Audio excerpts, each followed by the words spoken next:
আমরা বিএনপিকে বলছি, এরা এই ধরনের গুন্ডা পান্ডা নিয়ে আমাদের সাথে আমাদেরকে ভয় দেখায়, আমাদেরকে হুমকি দেয়। নির্বাচিত হলে পরে কি হবে আমাকে বলতেছে, আমাদের নেতাদেরকে বলছে যে এখন পর্যন্ত ঢুকতে দিতেছি, নির্বাচনের আগের দিন আর এলাকায় আসবেন না, বলে দিচ্ছে অলরেডি। এই ভোট কেন্দ্র অমুক মার্কার, এই মার্কার বাইরে এখানে কোনো ভোট পড়বে না। প্রশাসনকে ইতিমধ্যে জানিয়েছি যে আপনারা বাংলাদেশের ইতিহাসের সবচেয়ে একটা ব্যর্থ নির্বাচন আপনারা উপহার দেবেন আমাদেরকে। তাহলে যাদের জন্য, যে এলাকার জন্য কাজ করছি, সেই এলাকাতে বসে রাজনৈতিক পদ পদবি ব্যবহার করা মানুষরা আমাদের সাথে যে আচরণ করছে সেটা খুব দুঃখজনক। আপনাদের একাংশ, খুবই সংক্ষিপ্ত একটা ফ্র্যাকশন একাংশ যে আচরণটা করছে, তাতে প্রত্যেক দিন আপনাদের হাজার হাজার ভোট কমছে।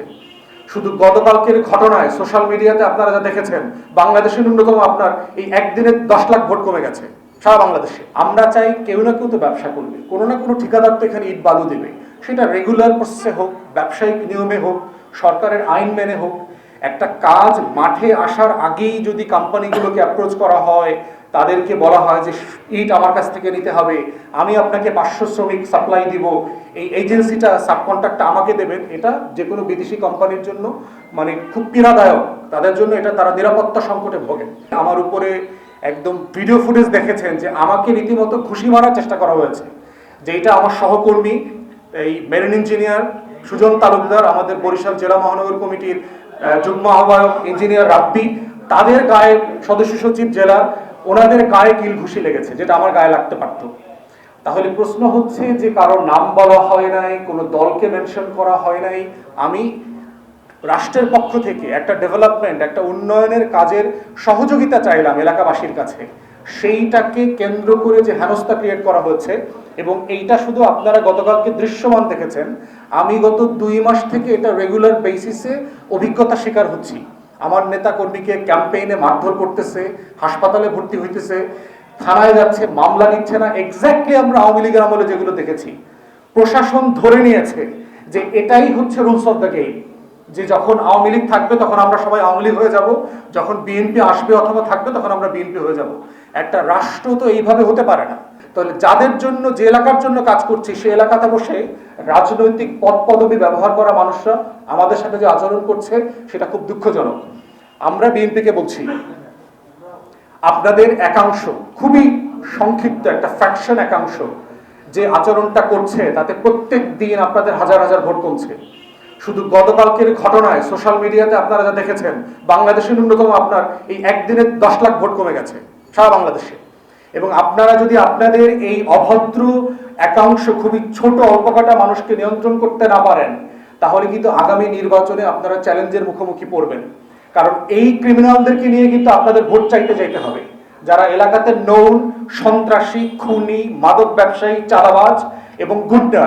এদেরকে নিয়ে যখন আপনি পলিটিক্যাল ক্যাম্পেইনে যাবেন, তখন এলাকাবাসী কিন্তু 2 বার ভাববে যে নির্বাচিত হবার আগে এরা এই ধরনের গুন্ডা পান্ডা নিয়ে আমাদের সাথে আমাদেরকে ভয় দেখায়, আমাদেরকে হুমকি দেয়। নির্বাচিত হলে পরে কি হবে আমাকে বলতেছে, আমাদের নেতাদেরকে বলছে যে এখন পর্যন্ত ঢুকতে দিতেছি, নির্বাচনের আগের দিন আর এলাকায় আসবেন না, বলে দিচ্ছে অলরেডি। এই ভোট কেন্দ্র অমুক মার্কার, এই মার্কার বাইরে এখানে কোনো ভোট পড়বে না। প্রশাসনকে ইতিমধ্যে জানিয়েছি যে আপনারা বাংলাদেশের ইতিহাসের সবচেয়ে একটা ব্যর্থ নির্বাচন আপনারা উপহার দেবেন আমাদেরকে। শুধু বরিশালের এক্সাম্পল দিয়ে যদি বলি, ডিসির সামনে গত পরশুদিন কি হয়েছে আপনারা দেখেছেন। বুলাদিন নাজিরপুরে একজন সচিব আসছেন, মাননীয় এলজিআরডি সচিব আসছেন এখানে, তারপরে একজন উপদেষ্টা জুমে অ্যাটেন্ড করেছেন, সেই প্রোগ্রামটা ভণ্ডুল করে দিয়েছেন। একটা তো হচ্ছে রাজনৈতিক দলের আচরণ, যেটা আওয়ামী ফ্যাসিবাদের আমলে আমরা দেখেছি, এবং বিএনপির একাংশের আচরণ ঠিক একই রকম ভাবে নব্য আওয়ামী ফ্যাসিবাদের মতো মনে হচ্ছে। এবং এটা বলে দিতে চাই আপনাদেরকে, হাসিনার ফ্যাসিবাদের সময় কিন্তু আমরা চুপসে যাই নাই, আমরা কিন্তু গ্রুমের থ্রেশহোল্ডকে ওভারকাম করে পলিটিক্স করেছি এবং রাস্তায় ছিলাম। আপনারা ভাববেন না যে আমরা চুপসে লেজ গুটায় ঢাকায় পালায় চলে যাব, আমরা সেই নাম দিয়ে রাজনীতি করি না। অতএব আপনারা পরিবর্তন হবেন, তা না হলে গত বছরের কথাটা মনে রাখেন। কিন্তু গত বছর সারা বাংলাদেশ কিন্তু আওয়ামীময় বাংলাদেশ ছিল। আগস্টের আগের বাংলাদেশ কিন্তু শেখ পরিবারের বাংলাদেশ ছিল। সারা বাংলাদেশে মনে হতো সবাই আওয়ামী লীগ হয়ে গেছে, তাদেরকে আজকে দেশ ছেড়ে পালাইতে হয়েছে। অতএব আমাদের অনুরোধ, দয়া করে শুধু গণতন্ত্রের রাজনীতিটা করেন, আসেন দেশকে ভালোবেসে একটা ভালো রাজনীতি করি, সবাই মিলে করি, দেশটাকে বদলে যাই। শহীদ জিয়ার রাজনীতিটা করেন আল্লাহর ওয়াস্তে, বেগম জিয়ার রাজনীতিটা করেন। সেই রাজনীতি তো আপনারা করতেছেন না, আপনারা আওয়ামী লীগের রাজনীতি করতেছেন।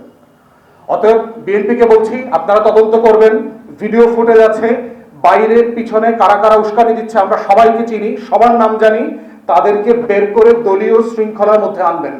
যা যা করা দরকার এর দায় আপনাদের। তা না হলে প্রত্যেক দিন রাজনৈতিকভাবে গণতান্ত্রিক মূল্যবোধ নষ্ট করবার জন্য আপনারা জাতির কাছে দায়বদ্ধতার শিকার হবেন।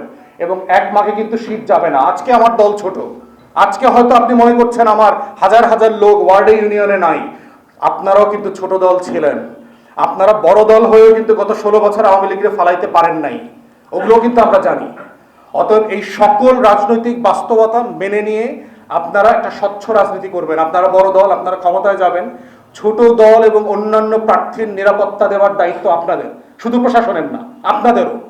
কারণ সে যেন একটা নিরাপদ ক্যাম্পেইন করতে পারে, সে যেন এলাকায় কথা বলতে পারে। আজকে কালকে আমার অনেকগুলো মিটিং ক্যান্সেল করতে হয়েছে, কারণ প্রচন্ড রকম হুমকি দিচ্ছে এলাকাগুলোতে গিয়ে, গ্রামবাসীদেরকে গিয়ে হাত পা ভেঙে ফেলবে, রামদা কোপাবে, কতটা কোন দোকানে কয়টা রামদার অর্ডার দেওয়া হয়েছে এগুলো পর্যন্ত বলতেছে আমাদেরকে। তো এই লেভেলে একটা ভালো নির্বাচন হবে? এই বাস্তবতা দেশে একটা লেভেল প্লেইং ফিল্ড নাই। এই প্রশাসন, এই ডিসিএসপি, এই পুলিশের আইনশৃঙ্খলা বাহিনীর একটা ভালো নির্বাচন হবে? গতকালকের পুরো ঘটনার সময় বাবুগঞ্জের ওসি থেকে শুরু করে পুরোটি উপস্থিত ছিল, কিচ্ছু করে নাই, কিচ্ছু করে নাই। এরা শুধু বাসি, একটা দুইটা বাসি দিছে, দাঁড়ায় আছে। অতএব এই বাস্তবতায় আমি সরকারকে আহ্বান করছি যে গতকালকের আইন শৃঙ্খলা বাহিনীর যারা যারা এখানে নিশ্চুপ ভূমিকা রেখেছে, গতকালকে যে বাবুগঞ্জের ওসি ছিল তাকে সাসপেন্ড করতে হবে, তদন্ত করে বিচারের মুখোমুখি করতে হবে কাদের কারণে এটা হয় নাই। ইকুয়ালি মুলাদিও আমার একই আসনে, নাজিরপুরে যে ঘটনা ঘটেছে, আপনারা ডিসিএসপিরা যদি দৃষ্টান্তমূলক ব্যবস্থা না নেন তাহলে এইখানে কোনো ভালো নির্বাচন হবে না। বাবুগঞ্জে যতটুকু যাতায়াত ব্যবস্থা আছে, যারা মুলাদি চেনেন, এটা কিন্তু আরো রিমোট এরিয়া, বহু এলাকা আছে, আপনি বোট ছাড়া, দিনের বেলা ছাড়া সেখানে ক্যাম্পেইন করতে যেতে পারবেন না।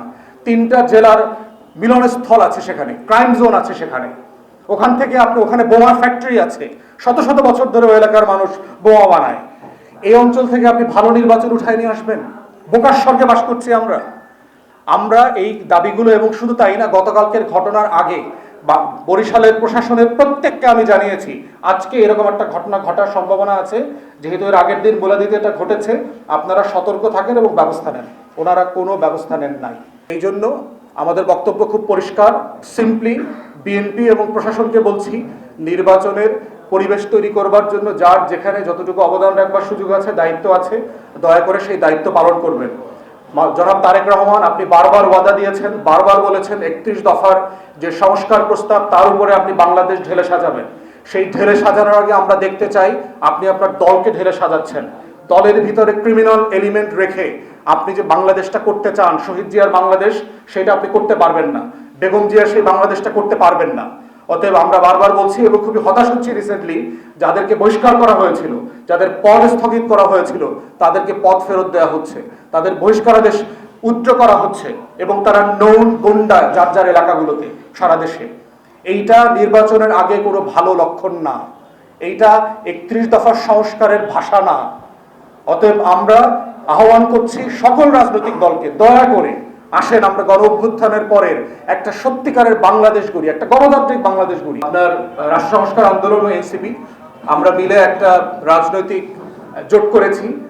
এই রাজনৈতিক জোটের জন্য আমরা কয়েক মাস থেকেই টানা কাজ করছি, এবং আপনারাও বারবার আমাদেরকে জিজ্ঞেস করেছেন যে আমরা আসলে কোন দিকে যাব।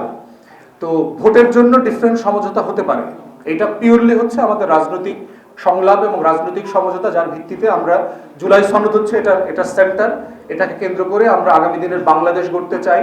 আর ভোটের ব্যাপারে আলোচনা হচ্ছে, এখনো আমরা ফ্লেক্সিবল, যে সিট বাই সিট 3টা দলেরই যে কোনো প্রার্থী অথবা দল বিভিন্ন জায়গাতে নেগোশিয়েট করতে পারবে। সেই ভোটের সমঝোতার আলোচনা আমরা এখনো কোনো অংশেই খুব সিরিয়াসলি শুরু করি নাই, বাট সব পক্ষের সাথে আমাদের যোগাযোগ আছে।